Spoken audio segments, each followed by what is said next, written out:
Mesdames et messieurs, vous venez de suivre l'échange entre les deux chefs d'État ici. Du lancement des programmes des systèmes de passation des marchés.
Chilombo.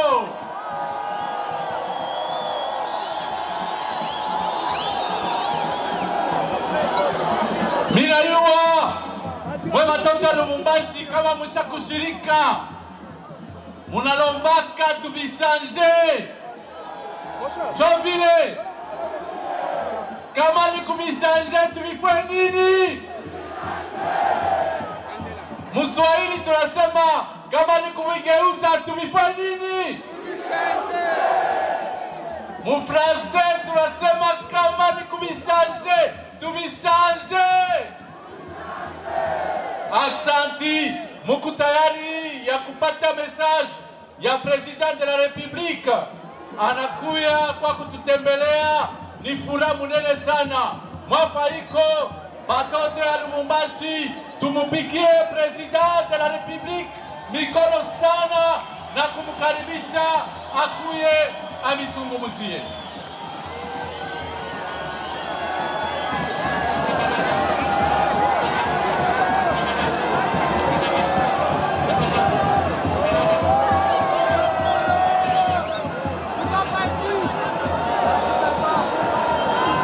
Batoto ya Lubumbashi, jambo yenu. Jambo sana. Jambo tena. Jambo sana.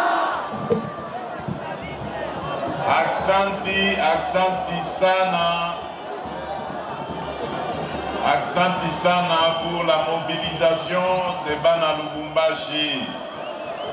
Aksanti sana. C'est toujours un grand bonheur de venir dans cette ville et de vous rencontrer, mes chers compatriotes. Avant toute chose, je voudrais d'abord vous remercier, comme je l'avais promis lors de la campagne électorale, vous remercier pour la confiance que vous avez voulu me renouveler. Vous vous souvenez que lors de la campagne, j'avais pris 6 engagements.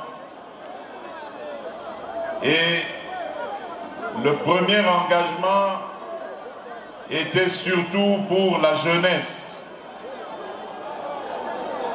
Je m'étais engagé à créer des millions d'emplois pour les jeunes.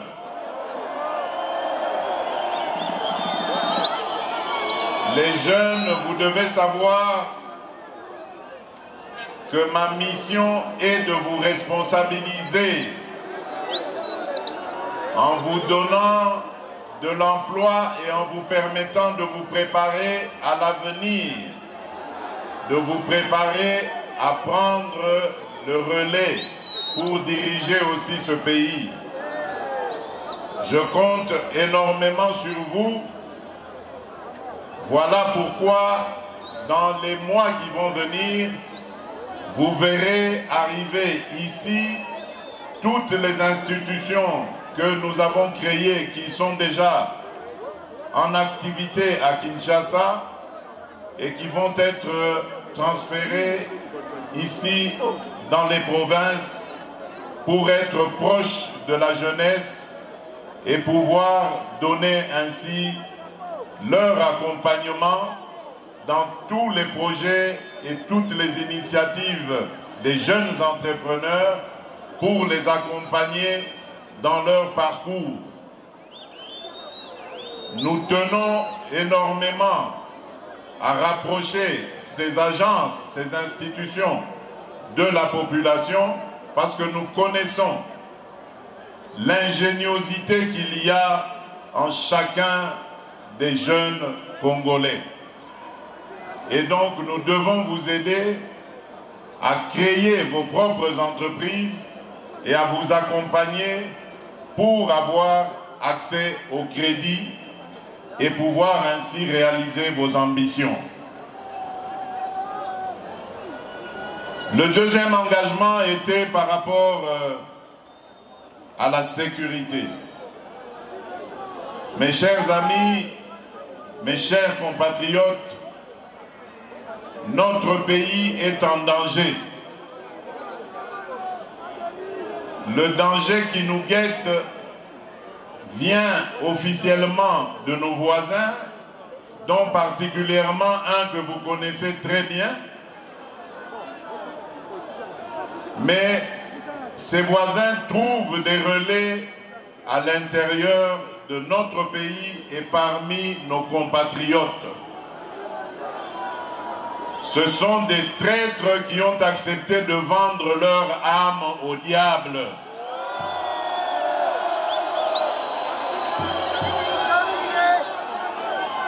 Je vous mets en garde contre ces manipulations.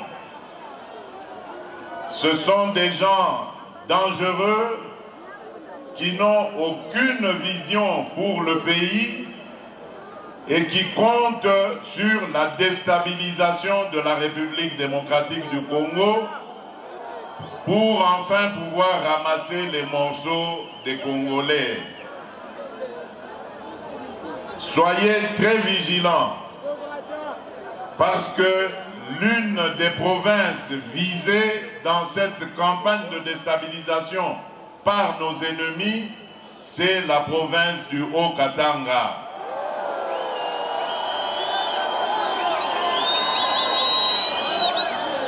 Ils vous considèrent comme des moutons qu'ils peuvent venir manipuler à leur guise. Soyez vigilants Batoto ya Katanga. Soyez debout et ne permettez à personne, vous entendez, personne de venir ravir votre liberté, votre souveraineté. Ces fils et filles du pays qui se sont fait leurs complices sont aveuglés par la haine et surtout par la frustration qu'ils ont d'avoir perdu aux élections. Et voilà pourquoi, après pourtant avoir eu l'occasion pour certains d'entre eux de participer aux élections, pour d'autres de boycotter les élections, voilà pourquoi ils choisissent de se rallier à notre ennemi pour détruire la République démocratique du Congo. Nous n'allons pas les laisser faire, rassurez-vous. Nous allons, et nous sommes déjà en train de le faire, renforcer les capacités de nos forces de défense et de sécurité pour défendre la patrie envers et contre tout. J'en profite donc pour dire aux jeunes gens qui seraient intéressés par la carrière de militaire ou la carrière de policier de pouvoir s'engager sans hésiter. Toutes les mesures sont prises pour accueillir les jeunes gens qui voudraient embrasser ces deux carrières-là. Vous serez honorés par la République, vous serez pris en charge par la République. Nous avons commencé un travail au niveau de notre armée et de notre police qui consiste à nettoyer tout ce qui a été mal fait pour redonner une belle image à ces deux institutions qui sont essentielles dans la défense de la patrie. Donc je vous invite, jeunes gens, à vous engager dans ces deux institutions. La troisième chose, le troisième engagement que nous avons pris devant vous, c'était d'améliorer le pouvoir d'achat. Partout où je vais, je suis interpellé par notre population qui crie toujours « dollar, dollar, dollar, dollar ».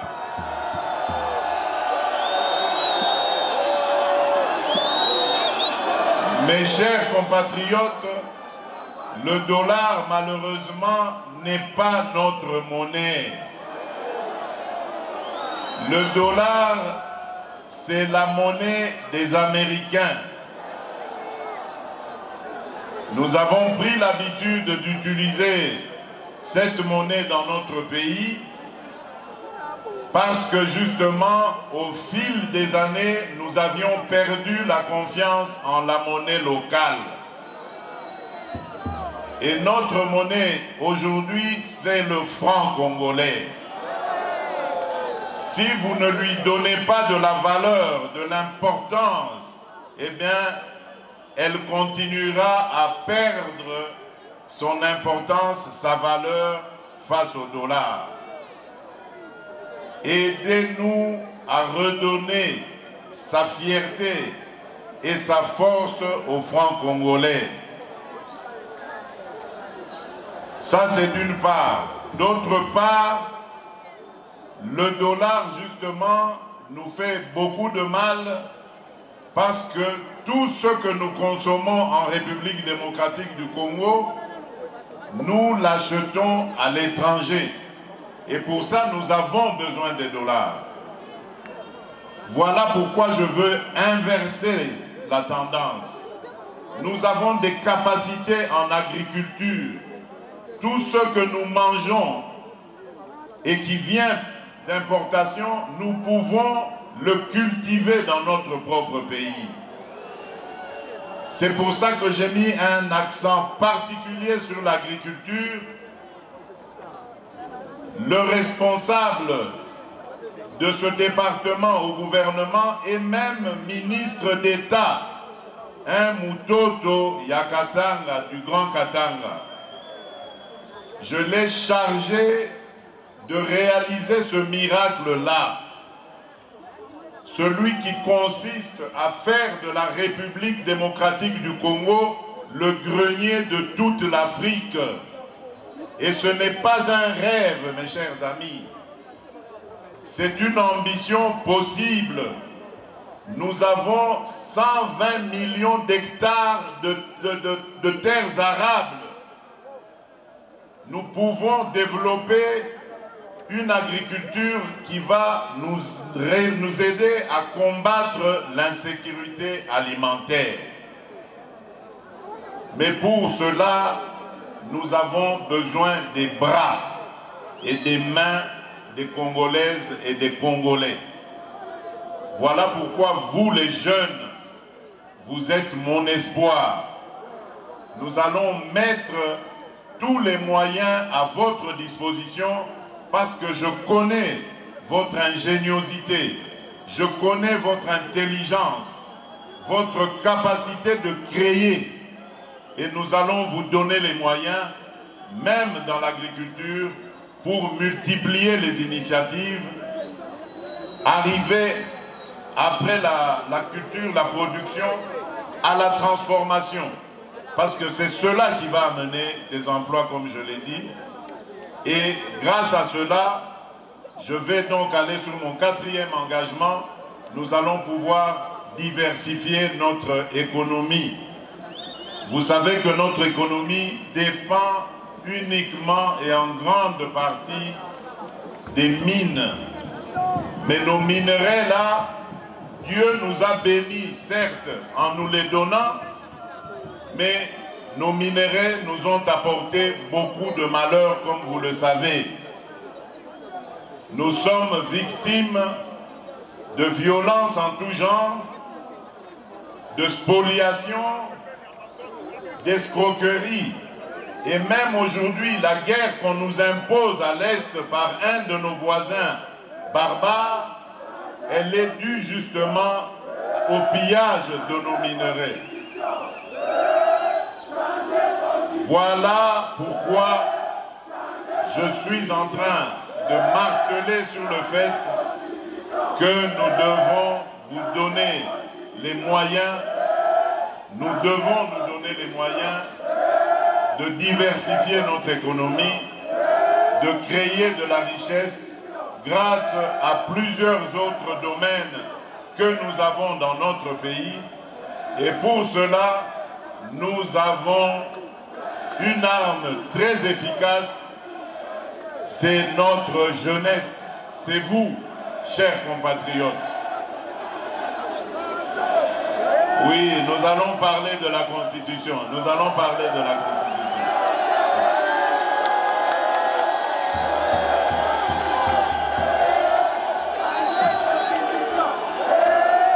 Batoto ya Katanga, jambo yenu. Jambo tena. Voilà. J'ai entendu changer constitution, je vais arriver à ce point-là.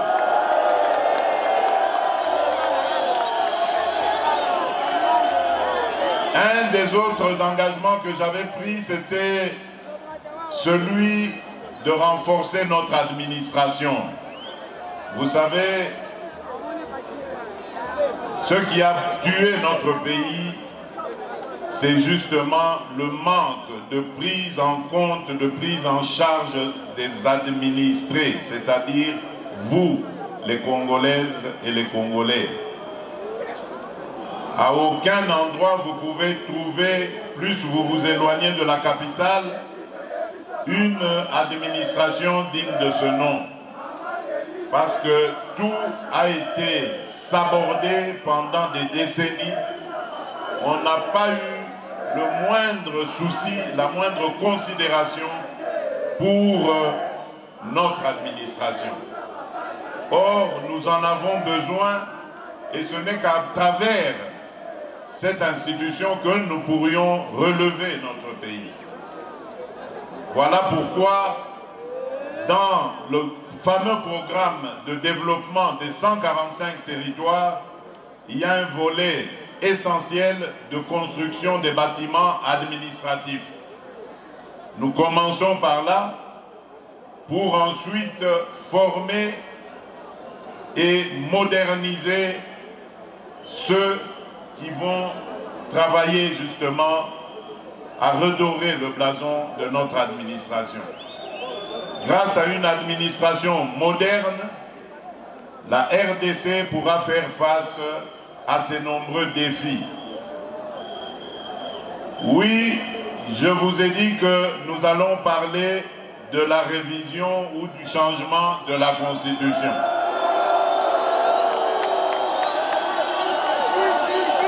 Avant cela, permettez-moi de dénoncer la manipulation et le danger de certains discours qui sont même prononcés par des personnes qui normalement devraient être au milieu du village. Je suis très inquiet quand j'entends des ministres de Dieu sortir des énormités pour dire que les Congolaises et les Congolais n'ont pas le droit de réfléchir sur le bien fondé de leur constitution. Quel est ce peuple qui n'a pas le droit de se remettre à un moment donné de sa vie en question et de redéfinir ses orientations? Ce que j'ai dit à Kisangani n'avait absolument aucun lien avec un quelconque troisième mandat. Mais vous avez entendu que cette fameuse opposition qui n'a rien à proposer, qui avait mordu la poussière très sérieusement lors des dernières élections, cette fameuse opposition cherche à manipuler la population en disant non au troisième mandat. Qui leur a parlé de troisième mandat? Mes chers compatriotes, je viens de clôturer aujourd'hui même à Kinshasa les états généraux de la justice congolaise. Et vous savez combien je me suis plaint depuis que je suis arrivé à la tête de ce pays de l'état de notre justice. Et les conférenciers, il y en avait eu plus de 5000, dans leur résolution, ont proposé de reviser 2 articles de notre Constitution. Alors, maintenant, à entendre tous ces sachants ne sachant, donc ça voudrait dire que nous ne devons pas réfléchir sur ces articles et donc améliorer notre justice, parce que selon eux, les Congolais vont se fâcher et ils vont faire des émeutes ici. Est-ce que vous comprenez ça? C'est même une insulte à l'endroit de notre peuple. C'est une insulte à l'endroit de l'intelligence et de la sagesse de notre peuple. Demander aux Congolais de ne pas revoir leur constitution, alors qu'il y a un fameux article, le 217, qui consacre carrément la vente de notre souveraineté à des États africains. Nous n'avons pas le droit de revoir ça. Est-ce que vous entendez ça? Et il y a des hommes de Dieu qui ont osé prendre la parole pour défendre cette ignominie. Mes chers amis, je vous ai dit que le pays est en danger. Le pays est en danger et je crois que je suis l'un des Congolais les mieux placés pour comprendre cela. Tout ce qui a été fait contre notre pays n'a pas commencé aujourd'hui. Ça a commencé en 2002 ou 2003 à Sun City en Afrique du Sud, à la fin du fameux dialogue intercongolais. C'est là qu'on a apporté cette fameuse constitution, un lambeau de constitution qui allait ensuite être développé pour faire croire que c'est une constitution qui a été conçue par les Congolais. Il y a des pièges dans cette constitution. Et les guerres qui s'en sont suivies, la fameuse guerre du CNDP, la guerre du M23 d'hier et d'aujourd'hui, rentrent dans ce cadre de ce que vous avez vu dans cette constitution à l'article 217. On veut nous obliger à abandonner une part de notre souveraineté à des États voisins. Et on nous dit que nous n'avons pas le droit de revoir ça. Qui est celui-là qui va m'interdire, moi, le garant de la nation, à ne pas faire ça?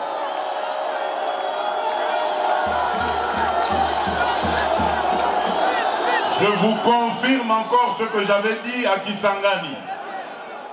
L'année prochaine, je vais réunir une commission de Congolaises et de Congolais bien pensants qui sont issus de plusieurs disciplines et dont l'objectif sera de revoir cette constitution.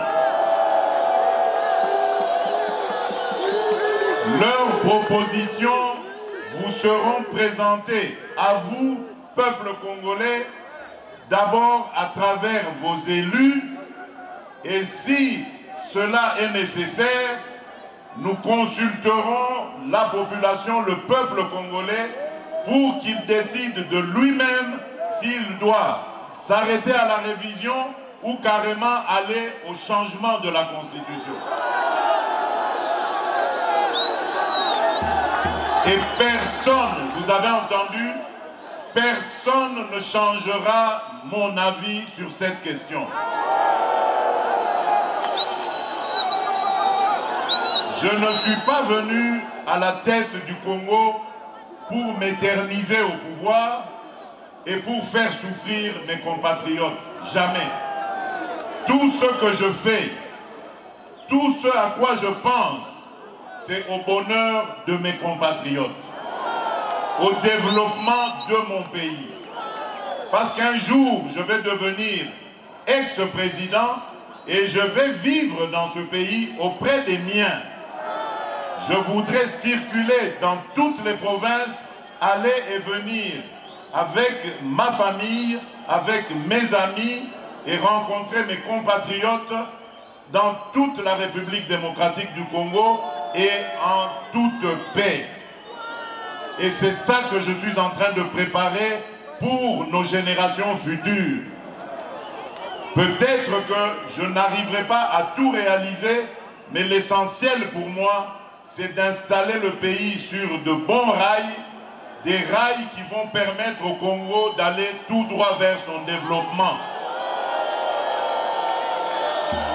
Et personne ne m'empêchera de réfléchir de cette manière et d'avoir cette approche. Et je mets en garde tous ceux, politiques ou autres, qui voudraient aller dans le sens de manipuler notre population. Ils vont être exposés face à la justice et à des poursuites de la justice. Le débat est permis et je l'accepte sans problème. Mais la manipulation est interdite, surtout lorsqu'elle est destinée à la subversion, à monter un groupe de Congolais contre d'autres Congolais. Quand on est un homme d'église, on est censé être un homme de paix. Quand on est un homme politique, opposant fût-on, on est censé apporter des solutions de paix et de développement. On ne peut pas manipuler ses compatriotes pour les amener à se déchirer, voire même à s'entretuer. Ce sont des choses que je combats et que je combattrai toute ma vie. Je n'ai pas commencé à combattre le tribalisme seulement quand je suis devenu président de la République. J'ai combattu le tribalisme avant d'être président de la République. Ce n'est pas quand je suis devenu président que j'ai commencé à combattre l'injustice. J'ai commencé à combattre l'injustice depuis mon enfance, depuis avant même que je ne sois président de la République. Et ça ne va pas s'arrêter parce que quelques individus mal intentionnés et surtout manipulés par des officines étrangères vont m'intimider.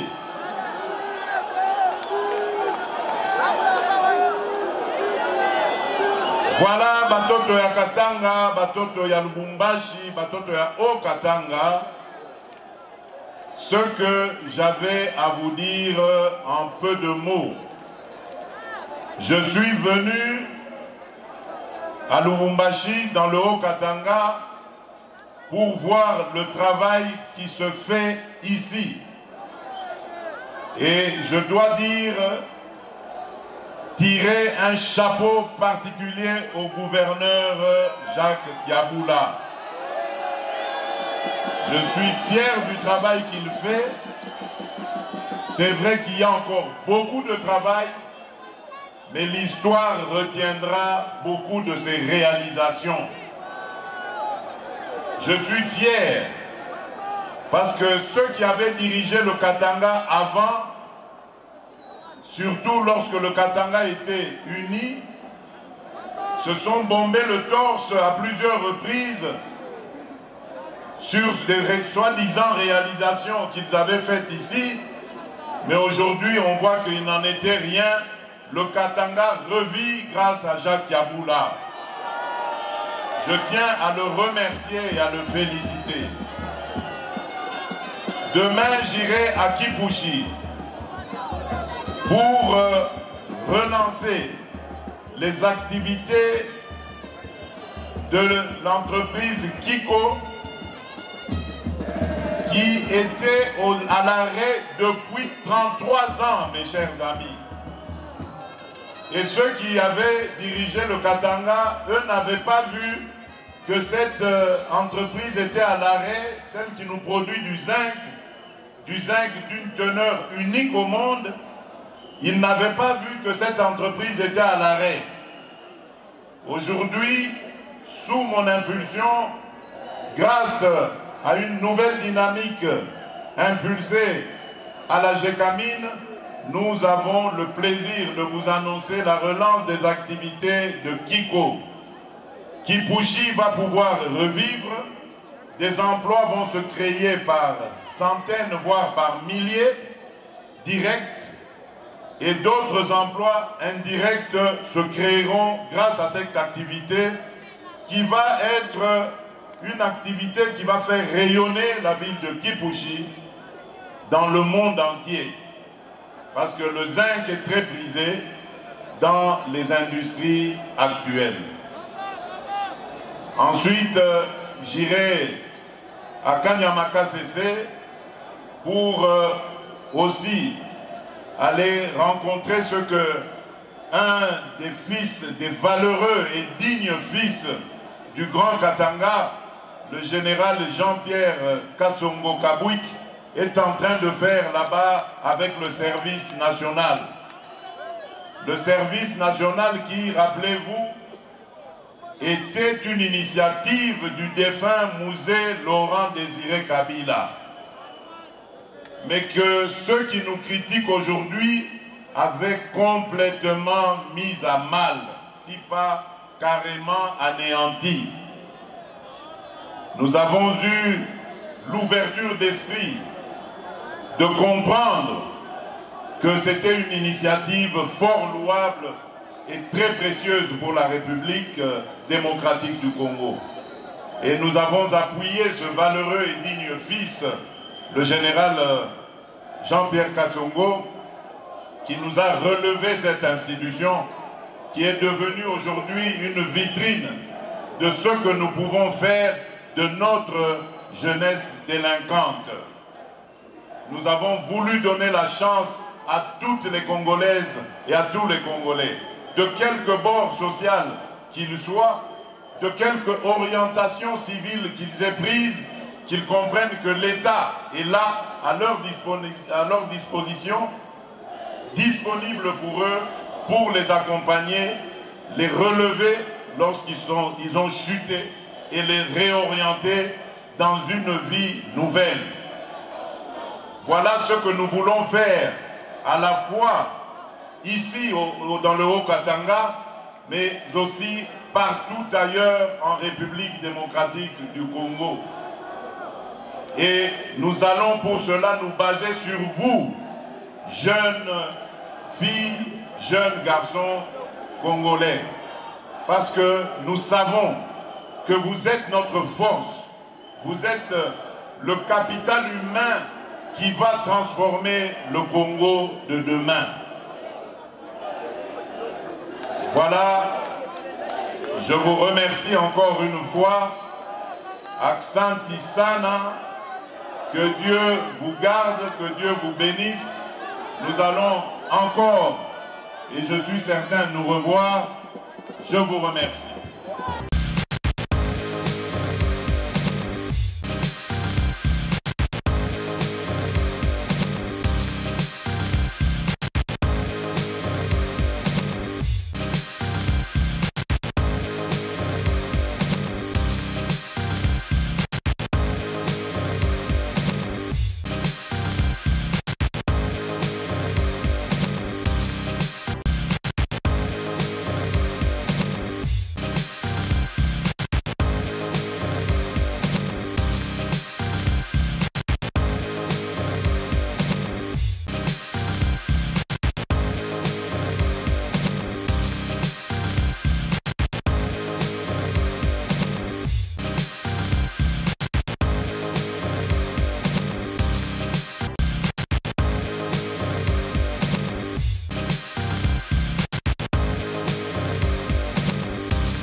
Pour vous informer de l'essentiel de l'actualité en République démocratique du Congo, il vous suffit de vous abonner sur Top 243 News TV, également nous lire sur www.top243news.com.